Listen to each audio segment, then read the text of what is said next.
kepada orang yang beriman kepada Yesus. Kalau engkau sungguh-sungguh hatimu menerima Tuhan, mempunyai iman kepada Kristus, Roh Kudus ikut masuk ke dalam hatimu. Di dalam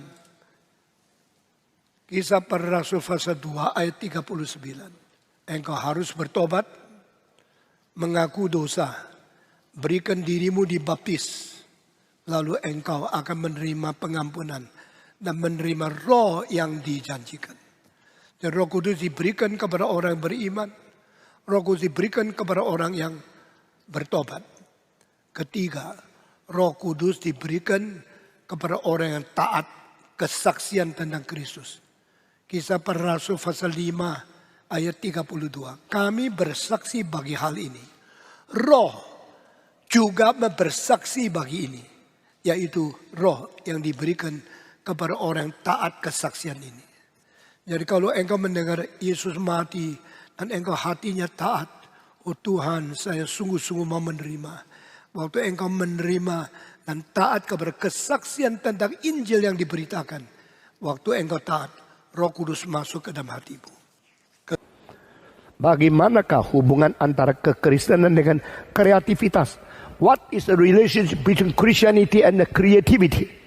Man is the only being to be created after the image and the likeness of God.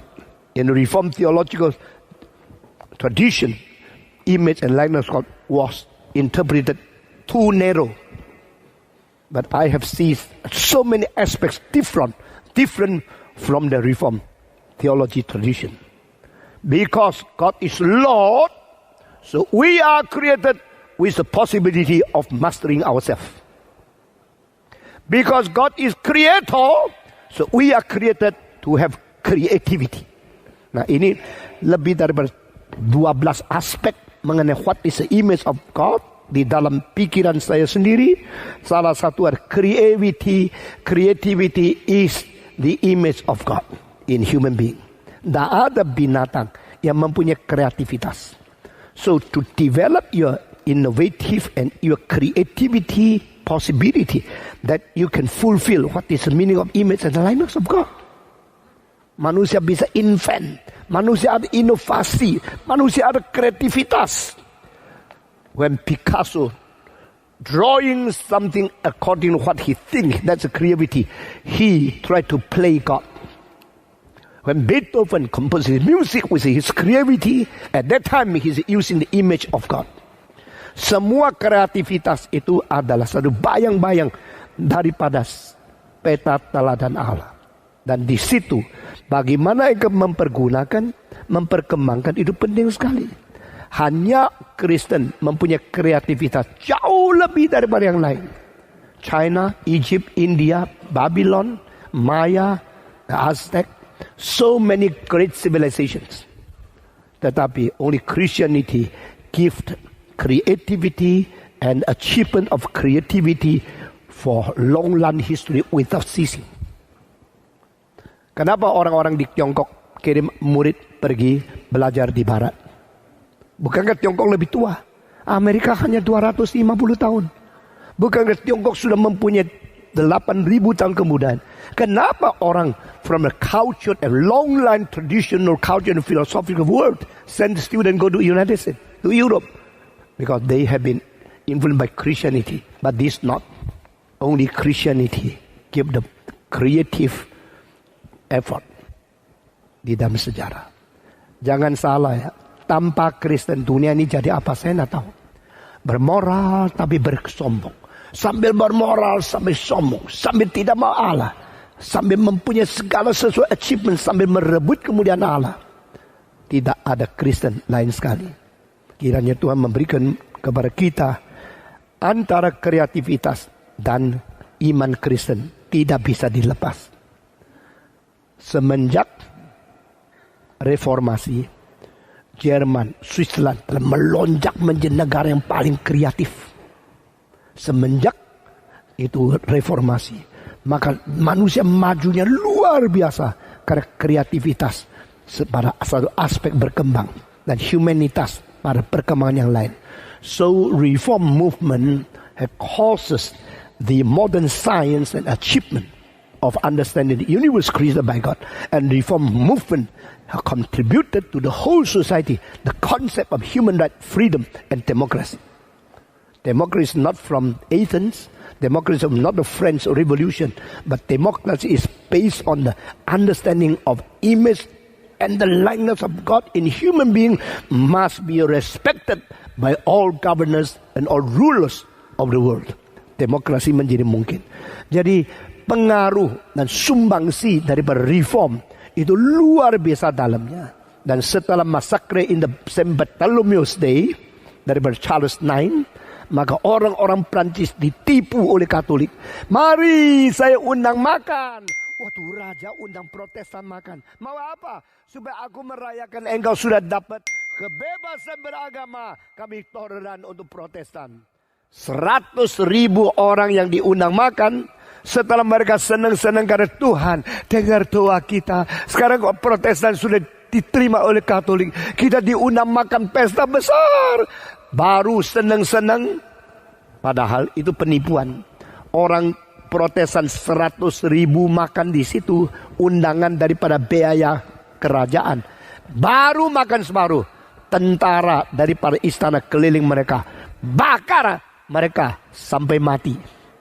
Protestan ditipu. Protestan dianiaya. Protestan dimasakre. Dibunuh. Lalu ada yang lari sesudah itu. Tidak mau kembali ke Perancis. Mereka pergi ke Jenewa. Yang lari ke Jenewa orang Protestan. Orang Protestan, orang Calvinis. Orang Calvinis, orang cinta kepada Tuhan. Orang reform, orang setia bekerja.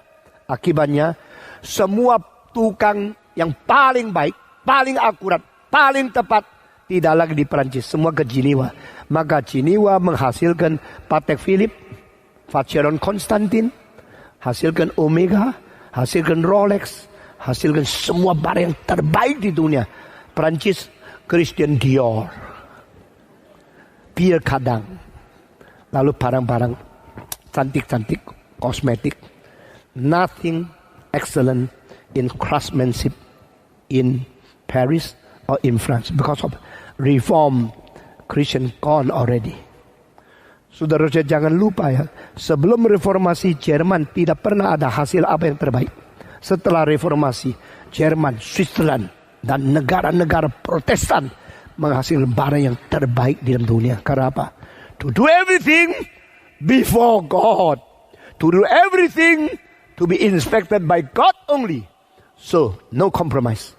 Reform theology give the creativity and accuracy and the faithfulness to God without compromise. Dan dunia berubah karena kreativitas daripada Kristen masuk ke dalam dunia. Christianity and creativity cannot be separated. The old traditional cultural country, mereka suka kopi. Yeah. Kopi. You buy the fake watches. You buy the fake Ferragamo, fake Xenia, everything fake. Kenapa? No creativity enough, but copy. Easy to copy. When you copy, you need not to have an invention. You need not to have innovative or creativity. Creativity started from the Christian faith and true understanding of the Bible. Ini penting sekali. Very good question. Jika sampai ditemukan di galaksi lain makhluk hidup dengan peradaban dan intelijensi yang setara, lebih tinggi dari manusia, apakah ada kebenaran firman Tuhan yang ada di gugur atau itu satu yang mustahil? Jikalau ada makhluk, jikalau itu adalah tambah kalau. Jikalau ada makhluk lebih tinggi, lebih pintar dari manusia di situ, saya tanda puji Tuhan. Menciptakan yang begitu pintar di sini, menciptakan yang lebih pintar di sama, nama Tuhan dimasyhurkan. Apa hubungan bisa gugurnya iman Kristen? Ini kitab suci yang hanya bicara sama kita tentang Tuhan dan penciptaan manusia di dunia ini secara sejarah dan keselamatan diberikan kepada bumi ini. Nothing to do with others. If God created another more intelligent people, other galaxy or other stars, that is God's freedom. And nothing to do. Nothing to interrupt or to collapse our faith.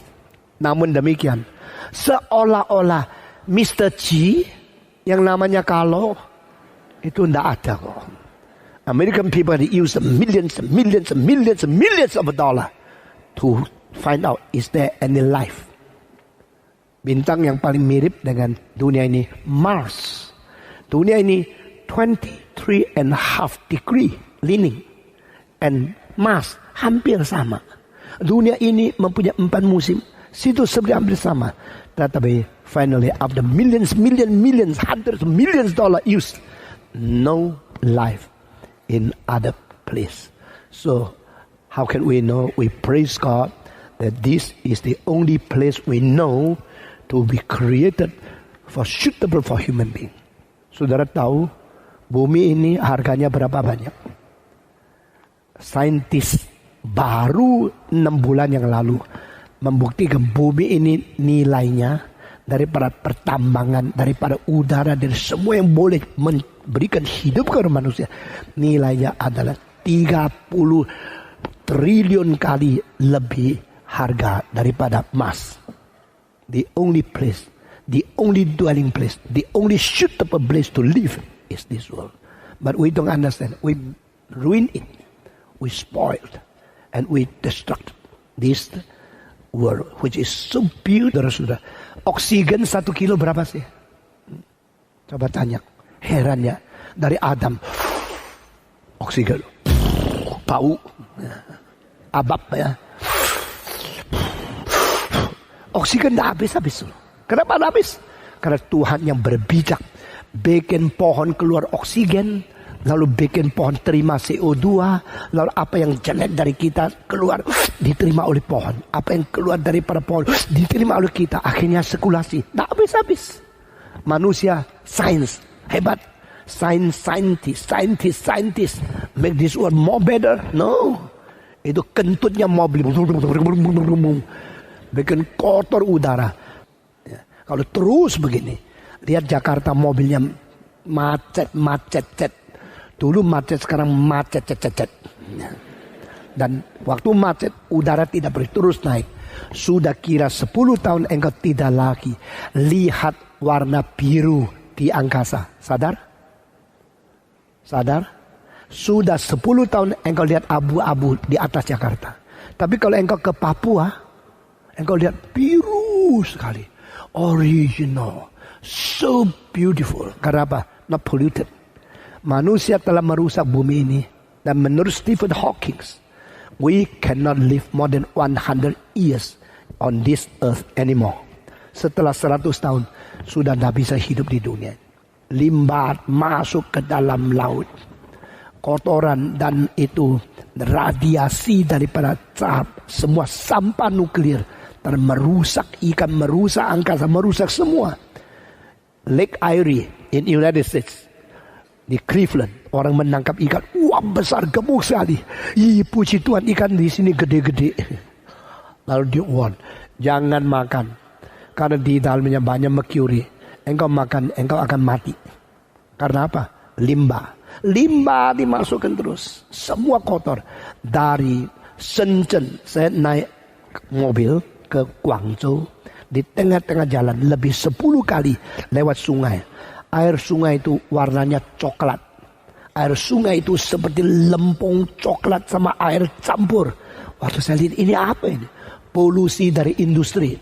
Ini dunia yang menakutkan. Tipton mengatakan, reform theology is the only hope for this world. Saya berkata, not only reform theology, reform evangelical movement. Only reform, not evangelical, still no hope. So I add the reform plus evangelical. This is reform evangelical church. This is reform evangelical movement, not only reform. If you only reform, never evangelize, the church is dying. So menginjili orang itu menjadikan kekristenan hidup, tidak ada pengharapan. Tahun 1998, 2 years between the turn of the century, I spoke my speech in Singapore for consultation on the global evangelization. I said there's only one hope for the church, reform evangelical. Otherwise we go committing suicide. Only reform evangelical movement will save this world and will give the renewal of the church. Orang waktu itu seperti menghina saya. What is reform evangelical? Reform is reform. Evangelical is evangelical. Our speaker today, we will talk about reform evangelical. I hope he explain himself to you. Saya tidak jawab dia. Saya khotbah. Setelah khotbah dia naik lagi mengatakan, and now I understand what is reform evangelical. Sekarang saudara sudah 22 tahunnya, sudah mengerti reform evangelical, sudah menjadi orang yang sepakat dengan teologi reform, ditambah dengan spirit of evangelization. Itulah sebabnya saya kalau lihat anak muda yang ada api penginjilan, saya senangnya luar biasa. Dan saya kira itulah pengharapan saya. Waktu saya tua, saya akan mencari jarum di dalam laut, akan mencari berlian di dalam padang pasir, akan mencari satu makhluk yang kecil tapi menjalankan kehendak Tuhan di udara. Dan orang-orang seperti itu akan saya kumpulkan. Ini kali kira-kira 40 orang dapat datang belajar di sini. Dan ternyata otaknya pinter-pinter. S1, S2, S3. Dan ujiannya baik-baik. Ini berarti Tuhan mulai menjawab pertanyaan dan menjawab doa saya. Saya harap anak saya semua jadi penginjil. Tidak tentu Tuhan mendengar. Saya harap banyak orang di sini jadi penginjil. Tidak tentu Tuhan mau pilih. Tetapi orang-orang yang betul-betul diberkati untuk mengabari Injil. Itu pengharapan dunia. Untuk apa manusia hidup? Wah cilaka, orang ini sudah hampir bunuh diri ini. Why we live? Manusia hidup karena Tuhan menciptakan kita dengan tujuan-tujuan dari Tuhan. Alkitab mengatakan Tuhan menciptakan manusia pertama untuk mewakili Dia menguasai alam semesta. To domain over His creation. Saudara-saudara, Tuhan mencipta kita dan kita menjadi wakil Tuhan kepada semua yang dicipta. Di dalam hal ini ada mandat budaya, mandat ilmu, mandat manusia sebagai tuan rumah daripada alam semesta. Kedua, manusia dicipta untuk merefleksikan kemuliaan dan keindahan Allah. We are created for reflecting the glory and the beauty of God. Maka kita mempunyai mandat moral. Kita boleh menyatakan kesucian, keadilan, cinta kasih, kebajikan di antara sesama manusia. Alangkah indahnya engkau melihat orang yang hidup suci. Alangkah kita menghormati orang yang atap hidupnya itu benar. Alangkah tertariknya kita mempunyai manusia mempunyai kemurahan hati kepada yang lain. Ini semua merefleksikan moral dan keindahan Tuhan. Ketiga, we are created to receive and to take part in all the graces of God. Kita diciptakan boleh menikmati mengalami anugerah Tuhan. Tuhan begitu baik kepada kita, memberikan matahari, memberikan oksigen, memberikan kesehatan, memberikan makanan. We can enjoy those. We enjoy what is given by God. We are created to experience, to take part, to enjoy all the graces of God. And the top of this is to enjoy and to participate, to enjoy and to experience the salvation of Jesus Christ. Manusia boleh menikmati keselamatan, pengampunan dosa dari Tuhan. Orang yang tidak hidup yang sukacita pasti tidak beres hidup rohaninya. Karena kalau engkau selalu ingat saya dianugerai, saya diampuni, engkau pasti penuh sukacita. Terus komel, saya kurang ganteng, kurang cantik, kurang uang, mau apa lu? Hanya karena engkau sudah diselamatkan itu sudah cukup untuk engkau bagaimanapun bersukacita dan bersyukur kepada Tuhan. Tidak peduli berapa miskin. Abad pertama orang Kristen tidak ada uang, dikejar-kejar, dianiaya, dibunuh. Mereka tetap menyanyi dan memuji Tuhan. Engkau mempunyai air mata yang tidak bernilai. Selalu nangis karena kurang baju, kurang uang, kurang dicintai. Yesus sudah menyelamatkan engkau, masih tidak cukup. Seluruh dunia semua penderitaan tidak ada artinya dibanding kalau saya sudah diampuni dosa oleh Tuhan. Berhenti nangis, berhenti mengeluh, dan mulai belajar bersyukur kepada Tuhan. Karena dia mencintai kita. Enjoy and participate. Experience the atonement and the salvation of Jesus Christ. Keempat, we are created in order to do the will of God. Kita diciptakan untuk menjalankan kehendak Allah, untuk melakukan apa yang diinginkan oleh Tuhan di dalam hidup kita. Mengabarkan Injil, memberitakan firman. Saudara-saudara, orang yang mengabarkan Injil, orang yang tertinggi di dunia. The most precious man is the people who want to do the will of God in preaching gospel to others. Berapa pintar engkau saya tidak hormat. Berapa kaya engkau saya tidak. Berapa banyak engkau mengabar Injil. Itulah orang-orang saya paling cintai. The most precious man is the people who want to do the will of God in preaching gospel to others. Berapa pintar engkau saya tidak hormat. Berapa kaya engkau saya tidak rindu. Tapi berapa banyak engkau mengabar Injil. Itulah orang-orang saya paling cintai. Saudara-saudara, karena di dunia ini perlu ada orang memberitakan Injil. Dan kalau engkau bisa menjadi penginjil, berarti Tuhan memberikan tugas yang berat kepada engkau. Dan itu ada penghargaan Tuhan kepada engkau. Jikalau engkau bisa menikah terhadap seorang yang mengabar Injil sungguh-sungguh, itu berkat Tuhan untuk seorang wanita. Engkau bisa mendukung, membantu seorang mengabarkan Injil. Karena itu berkat dari Tuhan. Semua yang lain itu hilang. Engkau kerja apa saja, ratusan tahun kemudian hancur. Engkau menjadi profesi apa saja, karyamu itu habis. Tapi engkau memberitakan orang kembali kepada Tuhan, itu akan dibawa kepada Tuhan dulu selama-lamanya. Itu mulianya luar biasa. Saya percaya Petrus sekarang melihat dari surga ke Galilea. Dia lihat laut Galilea masih di situ. Tapi kapal-kapal yang dia dulu pakai menangkap ikan untuk cari duit sudah hancur. Sudah 2000 tahun. Setelah lihat, oh, my boat is no more. The Sea of Galilee is still there. And what did I do? Petrus lihat ke bawah. Semua karya dia sudah hancur. Tapi dia menoleh ke belakang. Lihat ribuan orang, puluhan ribu, jutaan orang menjadi orang Kristen. Karena hari itu dia mengatakan, saya meninggalkan semua. Saya mau menjadi hambamu. Lalu mengabar Injil. Disitulah nilai kekekalan. Saudara-saudara, jangan bodoh. Jangan kira engkau menjadi konglomerat, menjadi orang kaya itu sukses.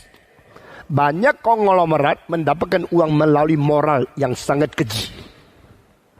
Banyak kesuksesan manusia berdasarkan moral yang mempermalukan Tuhan. Tapi seorang yang mengabarkan Injil, Alkitab mana, how beautiful are those their feet go everywhere to preach gospel.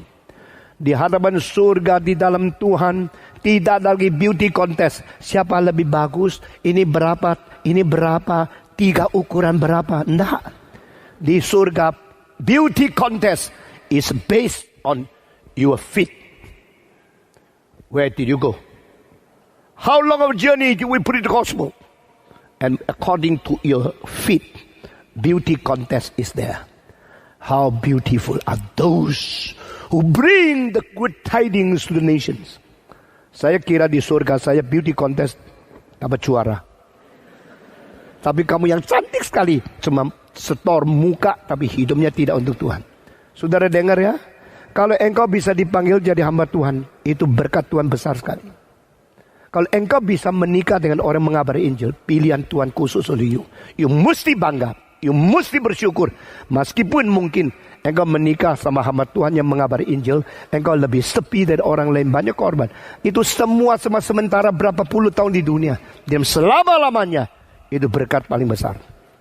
Mengapa manusia hidup? We live to glorify God and to enjoy Him. Inilah sebabnya Reform Theology menegaskan how to live for God and how to live with God and how to live to enjoy God. Engkau menikmati Tuhan, itu sebabnya. Jangan kecewa, jangan putus asa. Semua kesulitan, nangisan itu semua tidak ada arti. Yang penting ada Tuhan beserta dengan saya. Saya bisa melakukan kata Tuhan. Semua korban, semua penderitaan itu nothing. Kedua, saya ingin tanya, Roh Kudus itu adalah satu pribadi.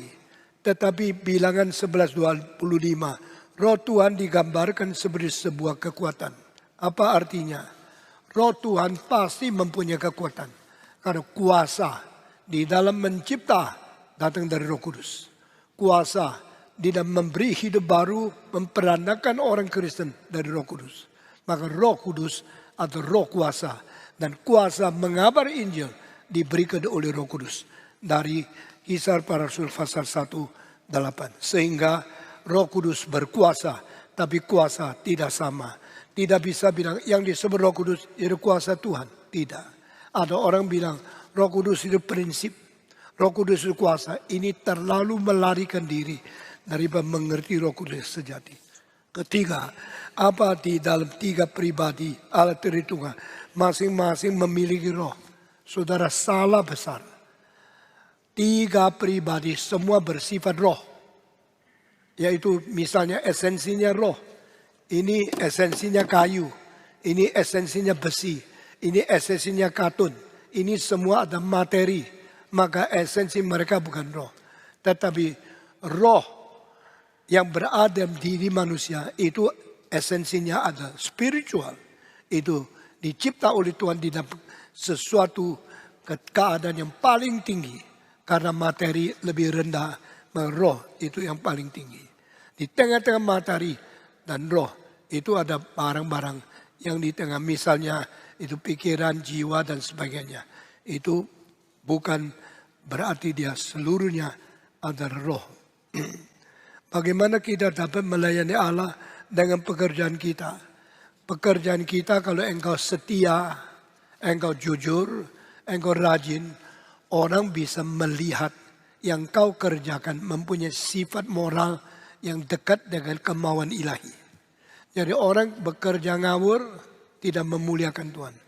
Orang bekerja teliti memuliakan Tuhan.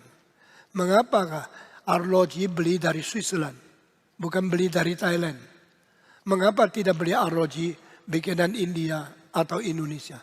Karena ketelitian, kesetiaan, dan kesungguhan, keakuratan tidak mungkin melampaui. Mengapa Swiss mempunyai arloji terbaik? Karena reformasi. Sebelum tahun 1517 di Jerman tidak pernah menghasilkan produksi industri yang mempunyai mutu tinggi. Sebelum the day of Bartholomew, maka banyak orang Perancis ditipu pemerintah, dipestakan, diterima. Protestan juga boleh menjadi resmi orang yang di dalam hak konstitusi Perancis sama dengan orang Katolik. Maka diundang 100.000 orang makan. Di tengah-tengah pesta masih berjalan. Mereka kira Tuhan sudah mendengar. Kita orang Protestan sudah diterima. Waktu mereka lagi makan, tentara dari kerajaan Perancis kelilingi mereka ratusan ribu. Membakar mereka hidup-hidup, dibakar sampai menjadi mayat. Waktu itu baru mereka sadar. Lalu mereka melarikan diri. Lari, tidak berani pulang. Tidak berani ke rumah. Lari sampai ke pinggiran kota di Perancis. Masuk Jenewa. Itu daerah Protestan. Maka mereka semua yang tidak mati tidak pulang lagi ke Perancis. Nah, ini orang-orang Protestan di Perancis. Mereka sekarang meninggalkan Perancis sampai di Switzerland. Dan banyak yang pintar. Tangannya, pikirannya, hatinya bekerja yang paling baik. Akhirnya mereka membuat arloji terbaik di dunia. Itu sebab sejarah reformasi mengakibatkan industri Switzerland tidak dilawan sama dunia.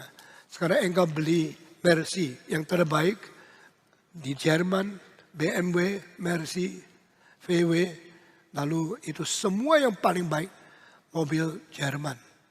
Di Italia cuma mobil yang bikin tangan yang lebih mahal. Tetapi sebenarnya Jerman sama sekali tidak kalah. Saudara-saudara, engkau beli mesin Jerman. Beli semua barang yang paling kuat itu dari Switzerland. Itu karena apa? Pengaruh reformasi. Agama menjadi dukungan kerajinan pekerjaan. Iman menjadi satu jaminan ketelitian produksi daripada industri. Itu sebab engkau tidak akan beli mobil di Eropa, Afrika atau beli mesin daripada negara-negara Amerika Selatan. Saya ingin bertanya tentang konsep Allah menurut orang Yahudi berdasarkan 6:4 Ulangan. Apakah mereka percaya Allah yang mutlak satu pribadi atau percaya bahwa Allah yang esa itu berpribadi banyak? Terima kasih. Saya sangat senang kalimat ini. Ini kalimat saya khotbahkan di Nanyang University 55 tahun yang lalu. Waktu saya di University Nanyang, saya mengatakan, Israel, dengarlah olehmu. Allahmu adalah Allah yang esa. Waktu itu seorang tua datang. Saya tidak tahu dia siapa. Saya bilang, cepat duduk. Jangan terus jalan-jalan. Padahal dia rektornya Universitas Nanyang University. Semua kaget, Stephen Tong berani. Saya berani karena saya tidak tahu dia rektor kok. Saya kira ngecek ini kok jalan-jalan pelan-pelan. Masuk, ayo cepat duduk. So dia duduk. Setelah saya khotbah habis, saya lihat dia terus buka kitab suci. Berarti orang tua ini bukan orang biasa. Maka saya bilang, you yang doa. Dia lihat saya. Saya bilang, you. Dia lihat lagi. Saya bilang, you. Akhirnya dia berdoa. Padahal dia seorang rektor yang tidak ngaku dia Kristen. Tetapi kenapa saya suruh dia doa? Karena saya lihat dia terus buka kitab suci.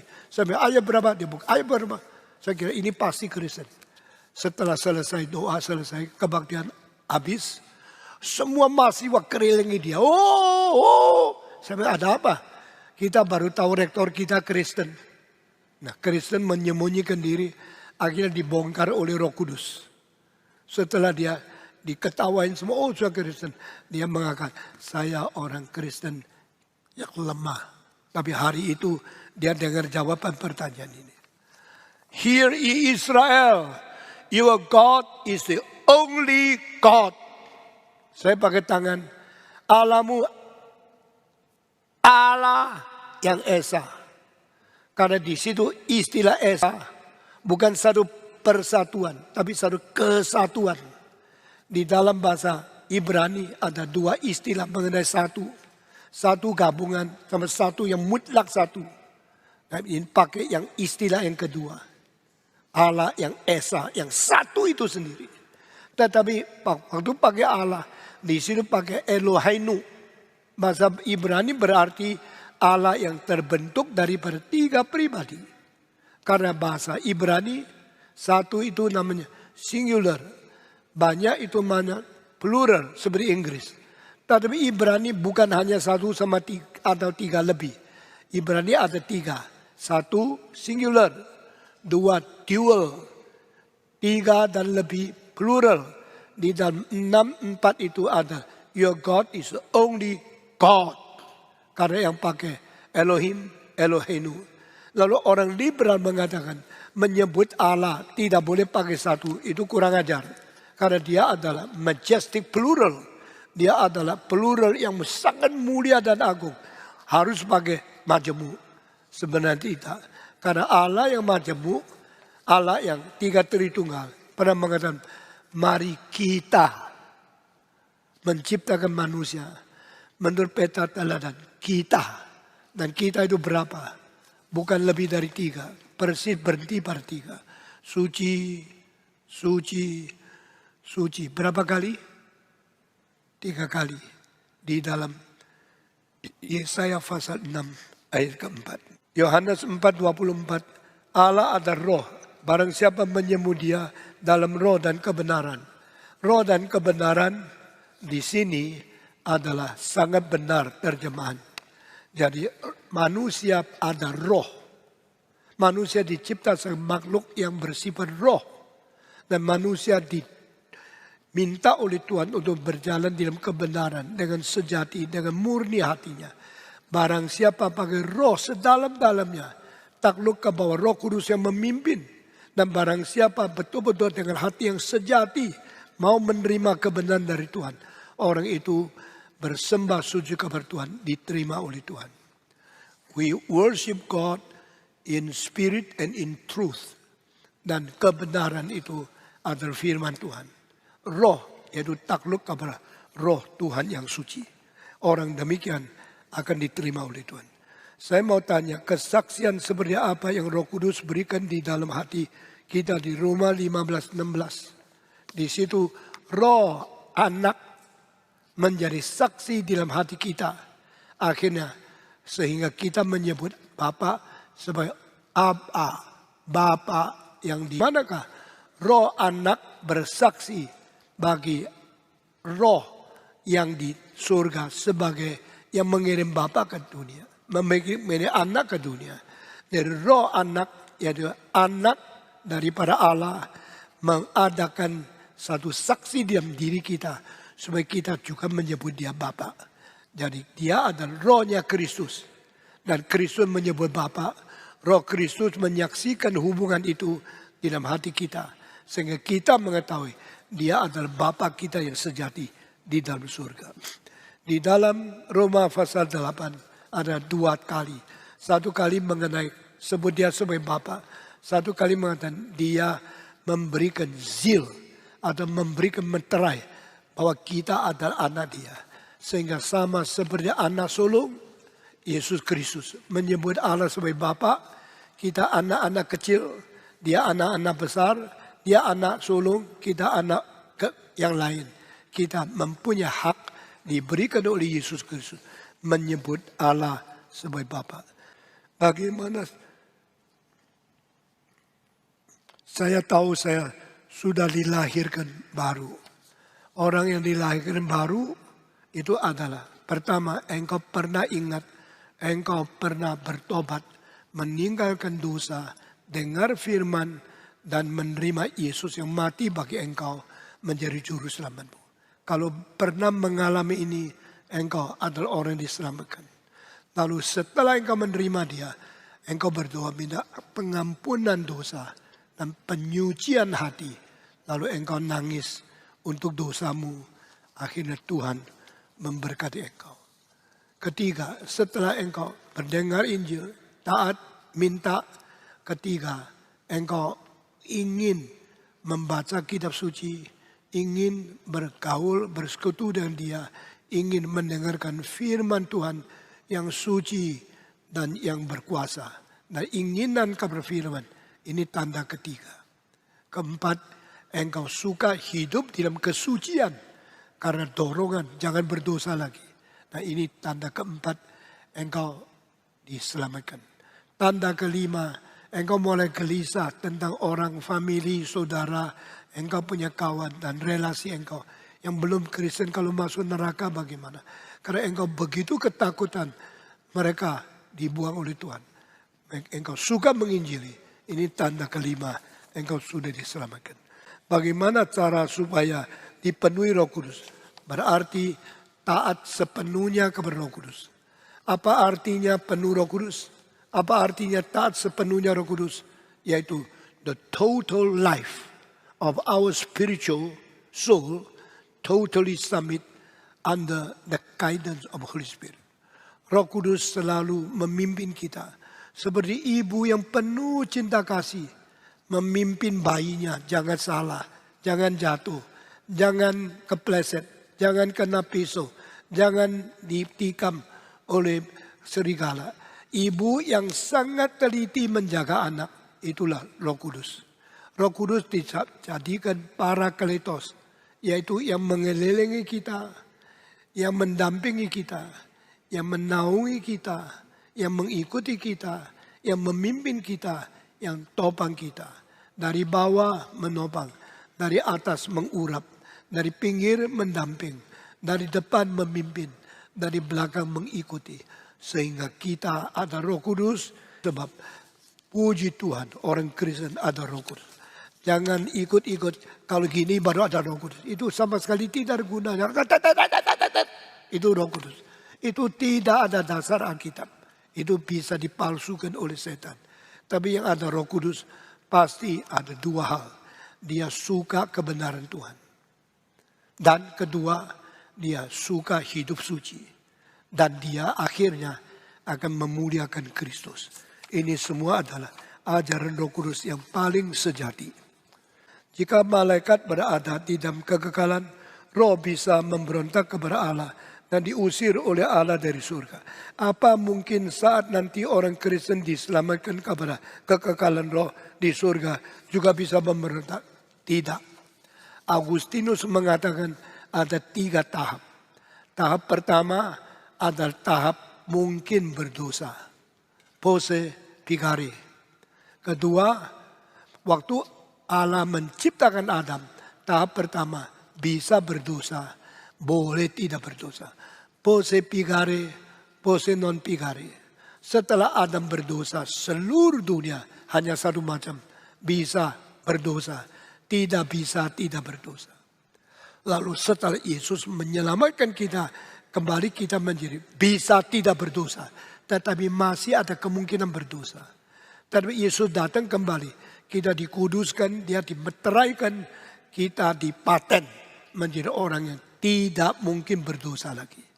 Itulah sebab kita mengharap kerajaan Allah tiba, kebenaran Allah datang, Kristus kembali. Waktu itu kita akan sama seperti malaikat-malaikat yang dipilih dan dikonfirmasikan tidak berdosa untuk selama-lamanya. Kita lagi tunggu hari itu. Maka mari kita menjadi orang suci berkenan di hadapan Tuhan. Ini pertanyaan-pertanyaan yang semuanya baik sekali. Apakah sudah surga kita bisa diusir lagi? Udah habis-habis kalau begitu. Dulu saya kecil, saya takut.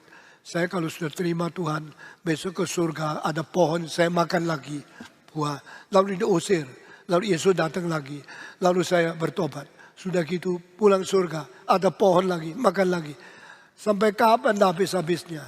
Tadi Alkitab mengatakan, setelah saya mempelajari teologi daripada Agustinus, saya mengetahui ada hari konfirmasi. Sama seperti malaikat yang tidak berdosa, artinya dimeteraikan oleh Tuhan menjadi kaum pilihan. Di dalam orang dunia ada kaum pilihan, di dalam malaikat juga ada kaum pilihan. The chosen angel. Nah ini cuma catat satu kali di dalam kitab suci. Malaikat dipilih. Sama seperti kita yang dipilih. Sekarang kita sudah diselamatkan. Masih bisa jatuh diam dosa. Tapi besok kita sampai Kristus datang lagi. Dia akan meteraikan kita. Jadikan kita orang yang suci selama-lamanya. Puji Tuhan. Kalau semua karunia yang baik dari Allah. Bagaimana setan bisa menjanjikan karunia dan sungguh-sungguh terjadi yang dijanjikan. Semua karunia yang baik dari Allah. Yang tidak baik dari setan. Yang palsu dari setan. Yang tidak murni berdasarkan firman Tuhan dari setan. Jadi kalau orang ini loh Roh Kudus. Tanya dia, contohnya kitab suci di mana? Ini bukan karunia yang baik. Ini karunia kopi yang tidak bertanggung jawab. Adakah Paulus gini-gini? Ada tidak? Adakah Petrus jatuh, terpelanting, lalu mukanya tidak sadar, matanya tutup? Ada perempuan yang jatuh, dia turun to blessing. Sampai roknya terbuka, kelihatan telana dalam. Saya kira Roh Kudus tidak mengerjakan hal ini. Roh Kudus tidak mentidurkan rohani kita. Roh Kudus tidak membiuskan semangat kita.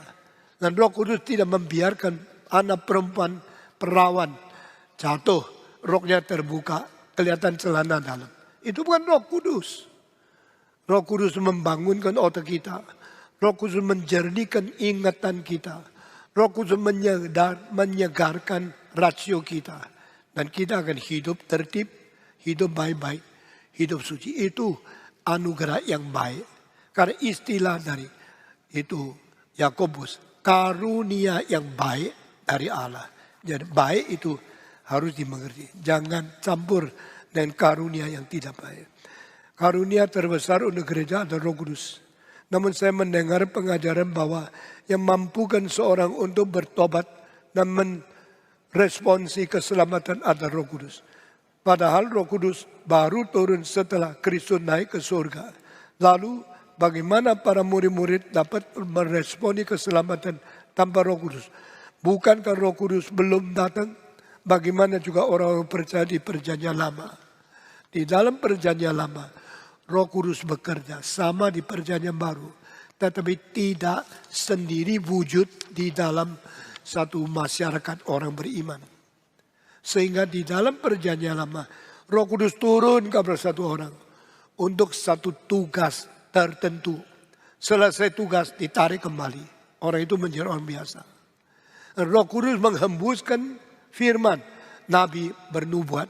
Sesudah itu Nabi itu kalau tidak hidup suci, Roh Kudus kembali kepada Tuhan. Itu sebab Daud berdoa di dalam Mazmur 51. Jangan terima kembali rohmu daripadaku. Dia tahu dia tidak bisa terus menerima Roh Kudus. Maka dia takut kalau dia berdosa ditarik lagi kembali. Jangan menarik Roh Kudus daripadaku. Tapi di perjanjian baru lain. Yesus berkata, aku akan kirim roh. Roh kebenaran akan beserta dengan engkau sampai selama-lamanya. Will forever and ever indwelling in your heart. Roh Kudus akan berdiam di dalam hatimu sampai selama-lamanya. Sehingga perjanjian lama tetap ada pekerjaan Roh Kudus. Tetapi tidak wujud bersama mereka selama-lamanya. Lain sama perjanjian baru. Lalu apa bedanya? Bedanya adalah perjanjian lama sudah ada orang merasakan itu. Tapi tidak bisa memiliki. Maka Tuhan berjanji satu hari roh akan berada dengan kamu sampai selama-lamanya. Maka di dalam itu Kisah Para Rasul pasal 28. Engkau bertobat, meninggalkan dosamu, beri dirimu dibaptiskan untuk mendapat pengampunan dan menerima roh yang dijanjikan. Lalu sesudah itu perjanjian baru ada pekerjaan Roh Kudus yang terus menolong orang menerima Tuhan. Tetapi di dalam perjanjian lama orang-orang pernah menerima Roh Kudus dan mereka juga diselamatkan. Bagaimana kita membedakan suara hati rohani dan kudus, roh dan suara Roh Kudus? Apa hati nurani sama dengan suara hati Roh Kudus? Hal ini saya tidak menjawab sekarang. Karena saya sudah pernah bikin seminar suara hati nurani, suara Roh Kudus, dan suara setan. Buku itu mungkin masih bisa dibeli di toko buku dari KRI. Bacalah. Tak ada satu pendeta di seluruh dunia memberikan ceramah membedakan tiga suara ini lebih teliti daripada pelayanan saya itu. Mengapa karunia Roh Kudus diberi secara universal? Bukannya Roh Kudus dan anugerahnya dikenan kepada orang Kristen dan bagaimana manusia mengerti karunia itu berasal dari Roh Kudus. Namun dirinya bukan Kristen, belum mengenal Allah. Orang belum mengenal Allah tetap ciptaan Allah. Orang tidak mengenal Allah, sehatnya dari Allah. Gantengnya, cantiknya dari Allah. Pinternya dari Allah. Pengetahuannya dari Allah. Cuma dia belum mengenal Allah. Maka dia harus diinjili. Harus kembali kepada Tuhan. Seperti anak terhilang. Patong saya mau tanya. Bagaimana mengajarkan, memperkenalkan Roh Kudus kepada anak-anak. Bilang sama anak-anak. Engkau kalau menghirup udara yang bersih, engkau rasa segar sekali. Itulah sama seperti kalau engkau taat Roh Kudus dan menerima udara atau roh yang suci dari Tuhan. Engkau rohaninya kuat. Dan ini penghembusan memberikan pengertian tentang Roh Kudus. Roh Kudus memberikan karunia untuk membangun gereja. Gereja yang mana? Gereja cuma satu. Semua gereja itu adalah golongan-golongan yang memakai nama gereja. Yang memakai nama gereja ada yang betul-betul gereja. Ada yang bukan gereja. Jangan kira ada pelang gereja apa-apa. Lalu saya anggap itu gereja. Saya mau lihat kepercayaannya. Saya melihat iman mereka. Kalau di luar tulis gereja. Di dalamnya hidup kotor, najis. Itu adalah pemalsuan gereja. Pengerjaan terhadap gereja. Ada memperalat gereja untuk melakukan kejahatan. Saya tidak ngaku. Saya juga tidak mau bersekutu. Tidak mau panggil mereka untuk sama-sama berbakti. Karena saya tidak tahu mereka gereja tidak. Jadi gereja mana yang diberikan Roh Kudus untuk kita melayani bersama dan membangun di dalam tubuh Kristus. Yaitu gereja yang sejati. Engkau bicara sama orang, namanya anggota gereja. Tapi waktu bicara tentang Allah, dia tentang. Bicara tentang Kristus, dia kutuk. Engkau hatinya mengatakan, I cannot communicate with this man. This person is not a true Christian. No union between me and him.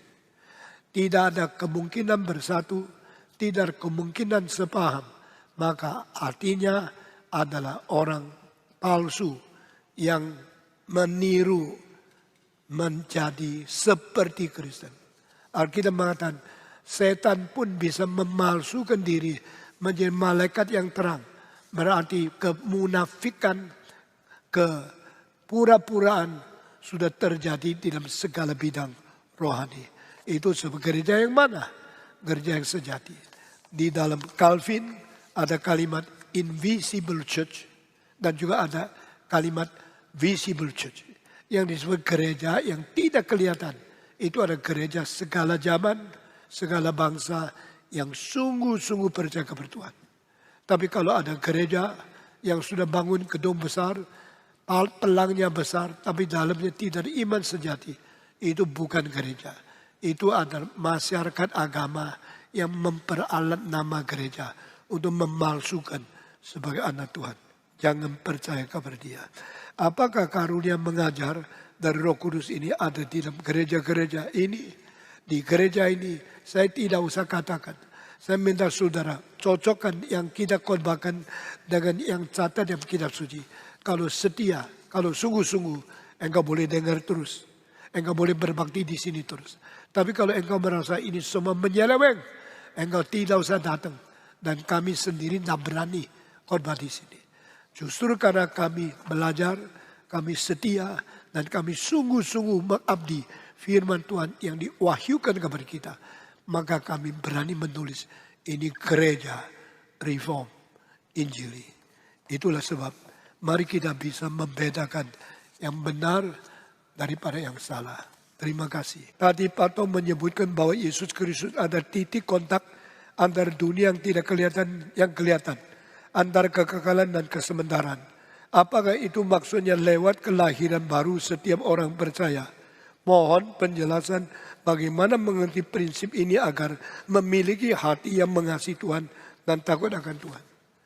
Waktu Yesus lahir, pertama kali yang kekal sama yang sementara ada titik kontak.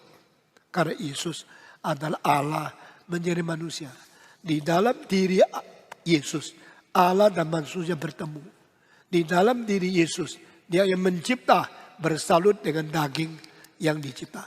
Dan firman menjadi daging. Dia boleh hidup di tengah-tengah manusia di dalam dunia ciptaan. Itu namanya titik kontak antara yang mencipta yang dicipta. Tetapi di dalam diri engkau, bagaimana mengkontak Tuhan Allah?